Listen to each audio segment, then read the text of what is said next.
Tout commence par un coup de cœur, celui que Pierre Landolt, héritier de la famille Sandeau, a eu il y a quelques années pour un chalet d'alpage à Rossinière. L'Arche de Noé, c'est son nom, revit aujourd'hui, mais ça n'est pas qu'un objet de décor. La vie y a repris avec des activités agricoles qui nous rappellent celles des anciens. Ce chalet se veut vraiment un laboratoire d'idées pour des exploitations de montagne en perdition. Reportage Sarah Périg.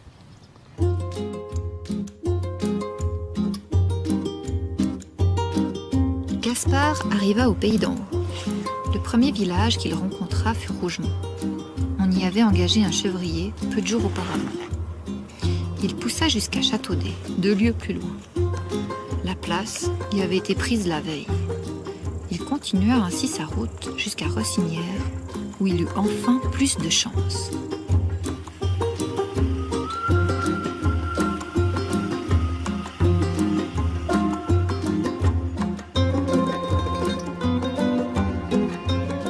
Le hameau occupait le pied d'un mont. Dans la pente, conduisait jusqu'à une pointe appelée dans le patois du pays la Becca dei Cevri, c'est-à-dire la pointe du chevrier. Tu vois, c'est cette montagne-là, la pointe du chevrier.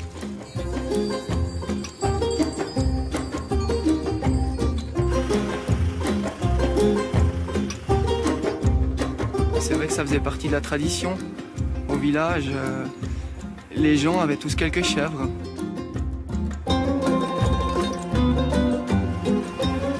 Il y avait un chevrier qui partait tous les matins, il traversait le village et puis il prenait ses chèvres de tout le monde, pâturer sur la pointe du chevrier.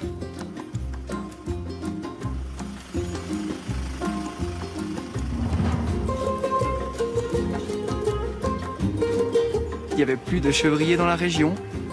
Et puis c'était des pâturages qui sont pas vraiment adaptés pour des vaches, c'est très pentu, c'est difficile d'accès. Donc le côté chèvre contenait parfaitement ce projet.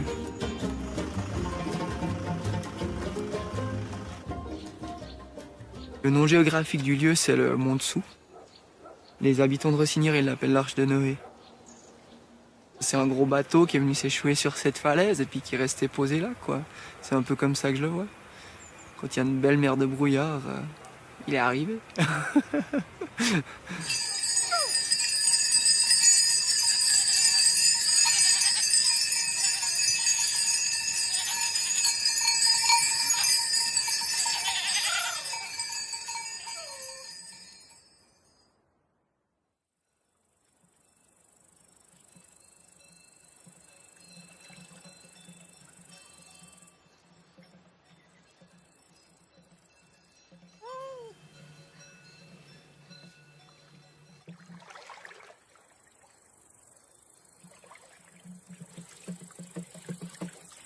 C'est un moment qu'on peut prendre un peu pour soi. C'est un moment où j'ai besoin peut-être un peu de me retrouver avec le jardin.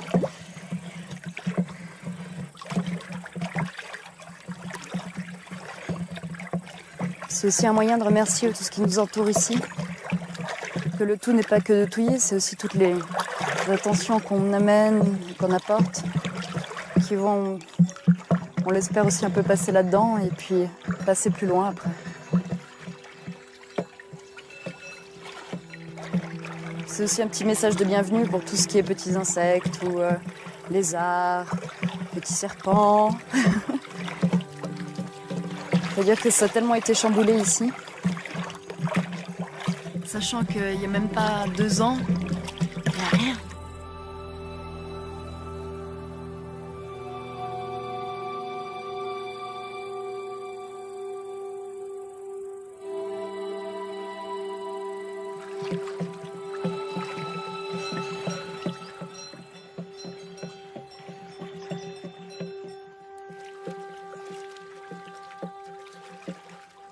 Ouais, c'est vraiment savoir être à l'écoute en fait, et regarder, et puis après aussi prendre le temps aussi dans tes jardins, regarder comment vont tes plantes, apprendre à les sentir.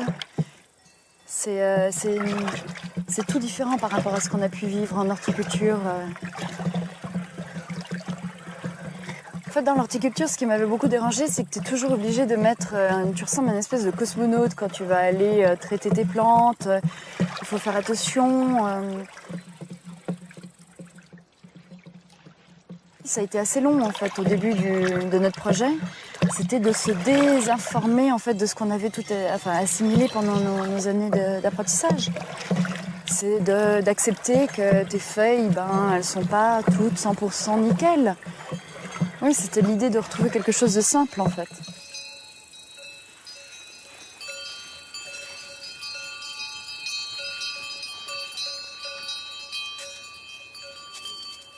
On met pas grand-chose, hein. Quand on nous voit pulvériser, on a vraiment l'impression que c'est la poussière.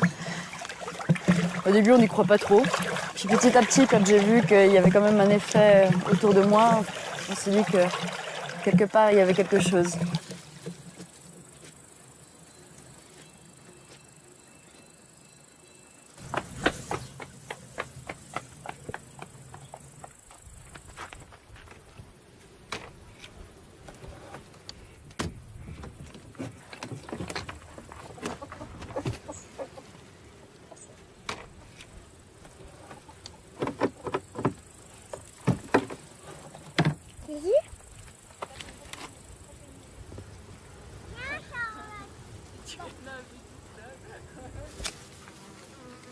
Et les ciseaux bien dessous. Les abeilles, elles sont pas très contentes puisqu'on leur pique leur nourriture sous le nez. Les abeilles, non, non. Non, non, non, les abeilles, pas ici. Pas ici. Pas ici, d'accord. Un petit papillon. T'as vu un papillon? Je vais mettre un pied là.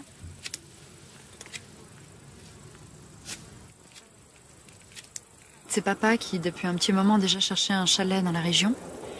Et on a un ami qui, justement, a su que ce lieu était en train de tomber en ruine et qu'il fallait vraiment trouver quelqu'un pour le remettre en état. Puis il a pensé à mon père.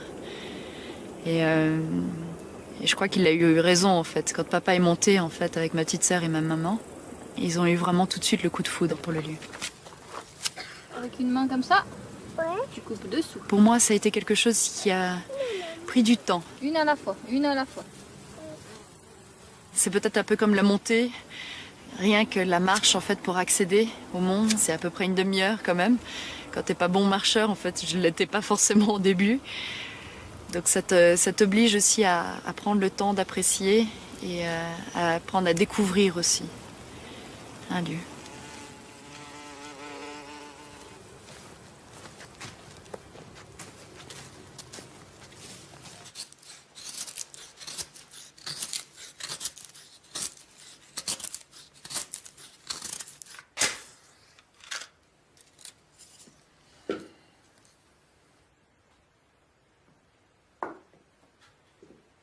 Le four à pain, pour moi, c'est une pièce importante parce que c'est une pièce qui est restée telle qu'elle.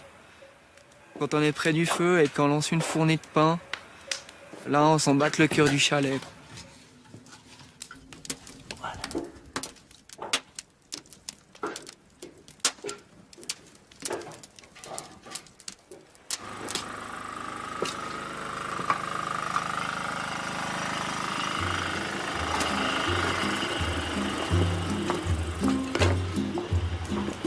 On est tranquille. On pourrait manger.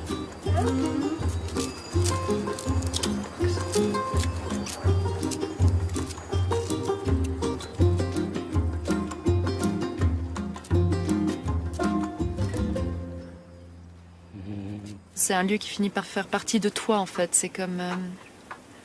ça devient ton chez-toi. Alors qu'avant, c'est un lieu important, imposant. Mais ça ne fait pas partie de toi. C'est quelque chose qui est quand même assez étranger. Donc tu es obligé de t'acclimater, de le découvrir. Ça devient comme une personne, en fait, une entité. Elle a un goût de citron tellement puissant. Ah, on entend les petits cochons, là, Annie. Monsieur Pierre Landolt cherchait des jeunes pour commencer le projet. Ça s'est décidé assez rapidement. On est venu ici avec Jean-Philippe parce qu'en fait, on est de la région et on n'était jamais venu tellement se balader ici. Parce que c'est dans un coin un petit peu reculé comme ça. Donc on est venu là et puis il y avait un aigle qui tournait autour du chalet. On s'est dit, ça y est, c'est un signe. Oh, pourquoi ça? Papa revient vers moi en disant « Ah, on a trouvé quelqu'un et tout, ça va être génial. Il y a un couple qui serait intéressé à venir travailler aussi au Mont. ils sont jeunes, ça va, il y aura de la pêche. Et effectivement, quand on s'est rencontrés, on était là, mais je t'ai déjà vu quelque part, et puis elle aussi. Et en fait, de fil en aiguille, on s'est rappelé qu'effectivement, on était sur les bancs d'école ensemble. On se connaissait déjà de l'école d'horticulture. On avait fait les cours à l'école professionnelle de Marcelin dans la même classe. Je le mets et toi tu l'étales, d'accord? On s'est rencontrés ici. Ça sent bon. Et puis depuis là, on travaille ensemble. Donc là, ça fait 6 ans.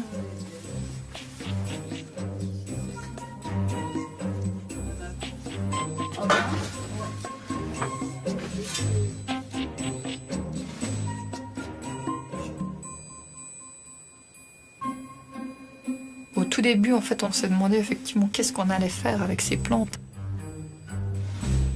On a étudié un petit peu la filière de la plante aromatique et médicinale en Suisse. Et puis on s'est assez vite rendu compte que nos surfaces elles étaient beaucoup trop petites. Qu'aussi, vu qu'on n'avait aucune possibilité de mécaniser, on avait des coûts qui étaient beaucoup trop importants pour rentrer dans une quelconque filière.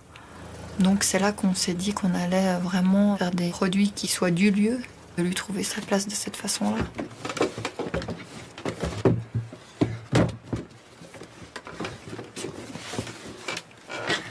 Ce pétrissage, c'est quelque chose qui demande beaucoup d'énergie. Mais c'est quand on met l'énergie dans ces éléments qu'on retrouve quelque chose de bon, quoi. Quelque chose qu'on apprécie vraiment. C'est comme pour faire un bon fromage, il faut le faire avec le cœur, avec l'énergie, avec l'envie d'arriver à quelque chose de réussi et puis qui va nous plaire, quoi. Ouais.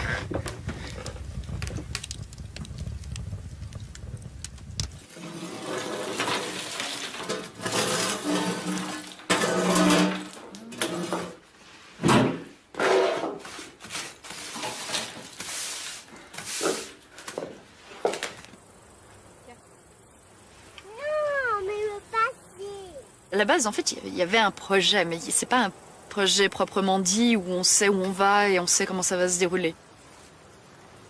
C'est plutôt en étant vraiment sur le terrain et en s'imprégnant un peu du lieu, rien qu'avec la restauration des terrasses qu'on a ici, avec les anciens murs, ce four à pain. Et petit à petit, il y a pas mal de choses qui se sont faites naturellement selon l'historique en fait vraiment du lieu. Et c'est ça qui nous a guidés pour la suite et qui nous a donné un peu nos premières bases.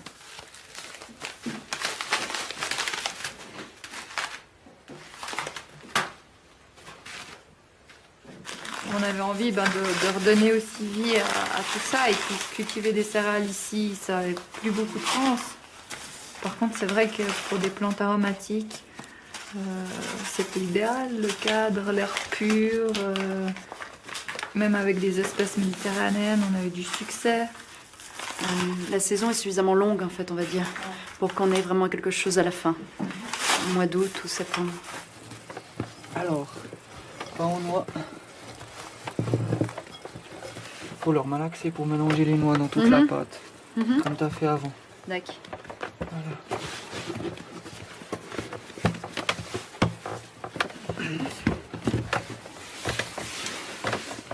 Normalement, ça devrait être tout bon, hein, pour la fin de la semaine prochaine.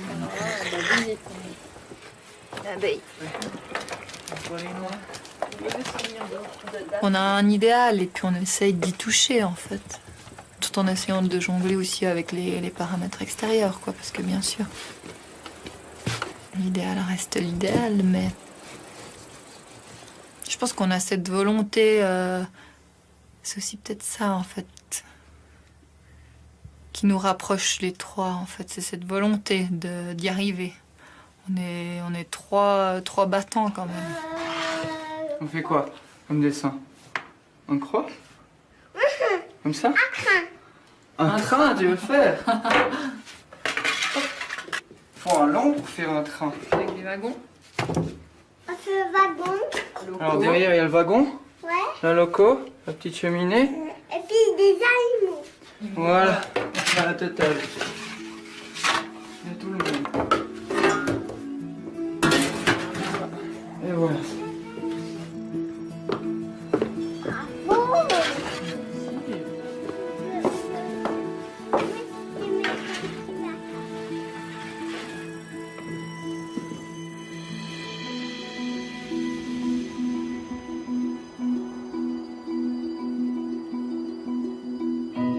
c'est l'idée de ne pas laisser ce lieu à l'abandon. C'est quand même quelque chose d'incroyable. Et puis on a la chance de pouvoir la vivre en plus. Et de la refaire vivre aussi. Donc c'est un peu comme rendre hommage aux personnes qui ont pu vivre ici.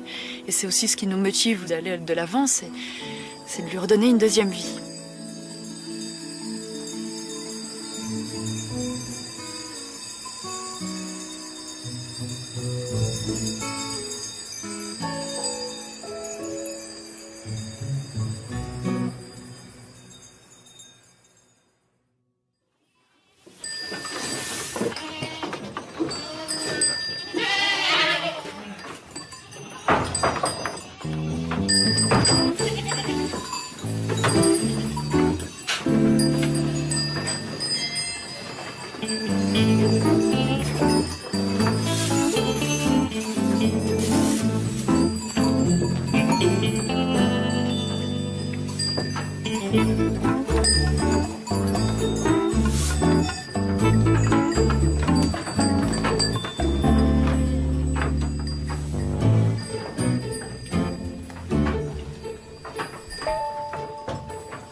Bonjour, hein.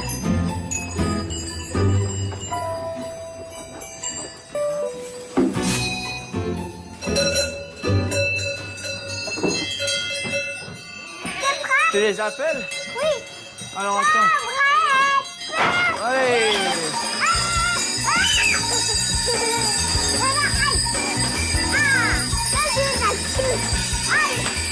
Allez hop.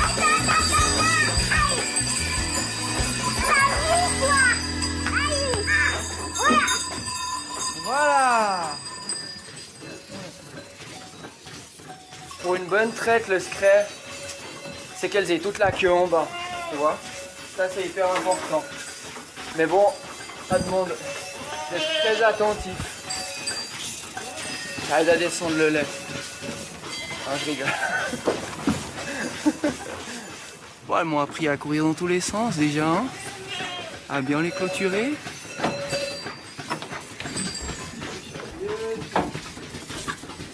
Elles m'ont appris à rester calme, parce que c'est des petits animaux, quoi. Je veux dire, il faut pas s'énerver dessus, ça sert à rien, quoi. C'est pire, donc t'apprends à rester calme.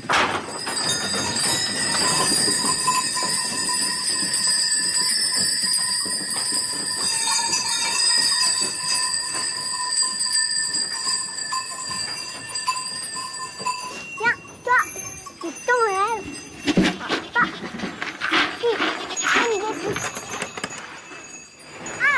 Voilà.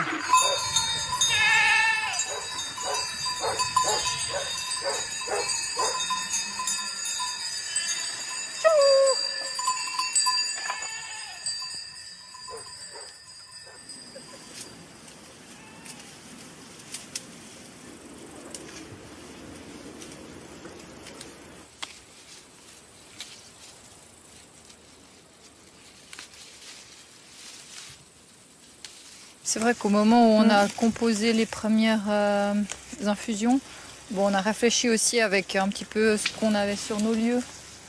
Surtout quand tu commences un projet, c'est quand même intéressant de voir ce qu'il y a déjà autour de toi avant de vraiment trop planter, ouais, de trop chercher ailleurs.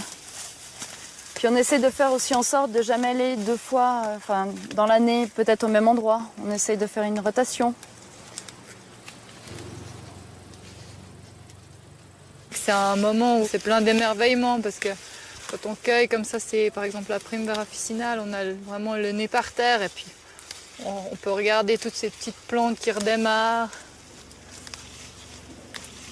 Cette force de vie qui reprend.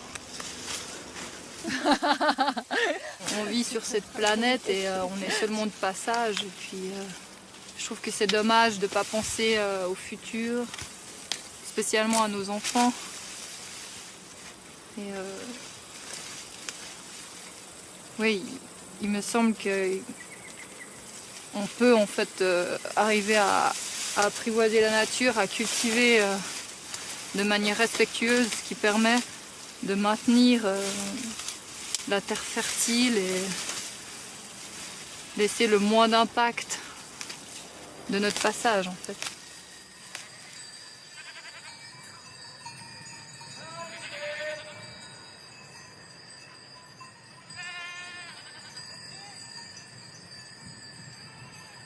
J'ai eu envie de changer un petit peu, de sortir un petit peu du circuit, d'aller voir un petit peu comment ça se passait dans ces montagnes. Puis je me suis engagé comme garde-genisse dans la Gruyère. Donc j'ai commencé avec 70 genisses dans les Gasses-Lausanne. Et là, le patron m'avait mis quelques chèvres. Pour m'amuser, je voulais faire quelques tomes. J'ai rencontré toute une équipe qui faisait eux des tomes de chèvres. Et puis il y avait une super ambiance. Au début, j'aimais même pas le fromage de chèvre, quoi. Ils m'ont appris à apprécier. Et jusqu'à que j'ai envie vraiment d'en faire moi. Après avec Laetitia. Ouais.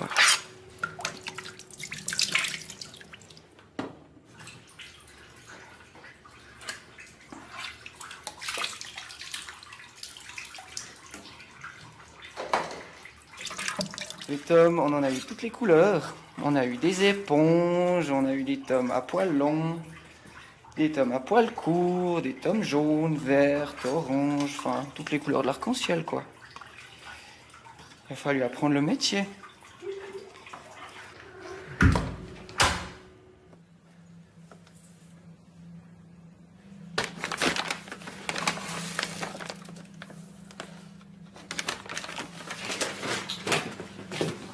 Superbe.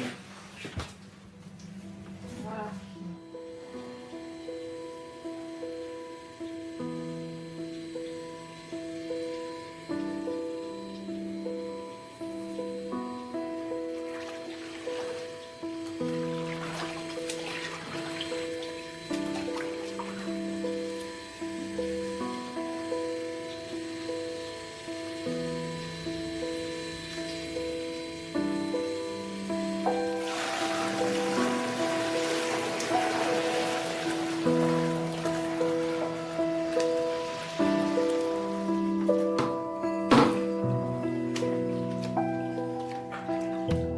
La fleur, le lait. Ouais, non, ça c'est chouette, ça fait plaisir. C'est beau à voir, ça en fait. Ouais, c'est vrai, ça en fait du bien, quoi. C'est un beau résultat. Visuellement, gustativement aussi, c'est vraiment chouette, quoi. Des bons petits raclettes qui seront prêts dans 2 mois. Et voilà.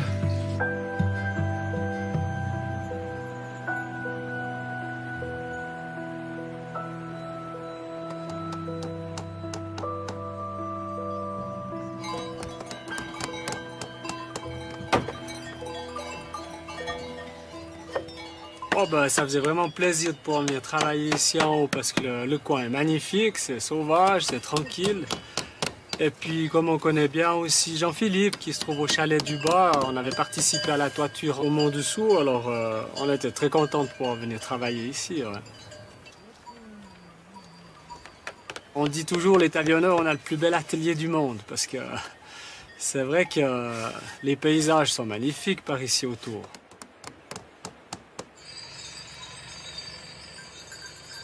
Moi, j'aime cet endroit. Pour moi, ici, c'est un peu un voyage. C'est un voyage au pays des chèvres.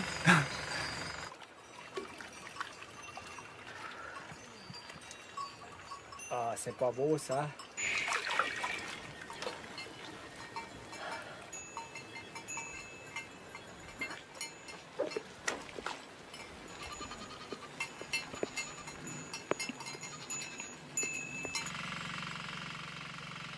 On a Lune, elle est tout le temps à l'ouest, c'est une chèvre qui est un petit peu dans la Lune. On a Églantine, Capucine, Pétasite. Alors Tania, tu sais pas ce que tu loupes, hein. Elle est encore meilleure que d'habitude.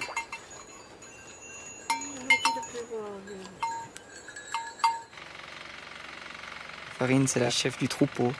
On a Glucose, Gargouille, Grenadine, Gazelle, Béquille. Béquille, c'est celle qui s'était cassé la jambe la 2e année quand on était au Mont-Dessus. Fauvette, ça c'est un nom sympa pour une chèvre qui sait tout le temps de s'échapper.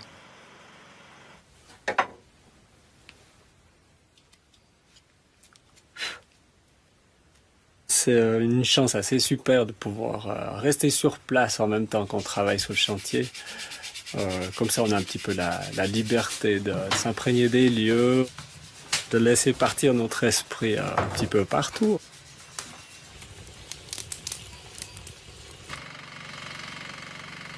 On a donné des petits noms de fleurs pour faire une petite touche au jardin des monts. Salut Anaïs!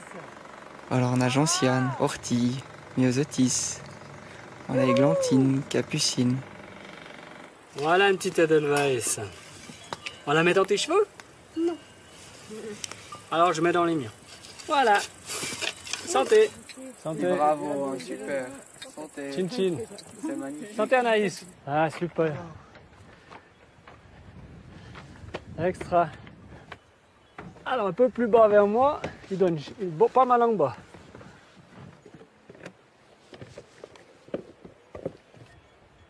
Un des anciens gardes génisses qui était venu ici aussi pendant un certain temps, et puis c'était sa dernière montée en fait. C'était un peu la fin des travaux, donc il a pu voir un peu le lieu fresque dans son état actuel. De le voir ému, de voir ce lieu restauré, et puis heureux aussi de voir qu'il y avait quelqu'un qui était là pour reprendre la relève. Et c'est vrai que ça te redonne des forces pour te dire, voilà, je suis sur la bonne voie. On fait quelque chose qui vraiment visiblement a un sens, même pas que pour nous, mais pour d'autres personnes qui ont vécu ici. Et les voir nous remercier pour ça, c'est une explosion, c'est vraiment que du bonheur.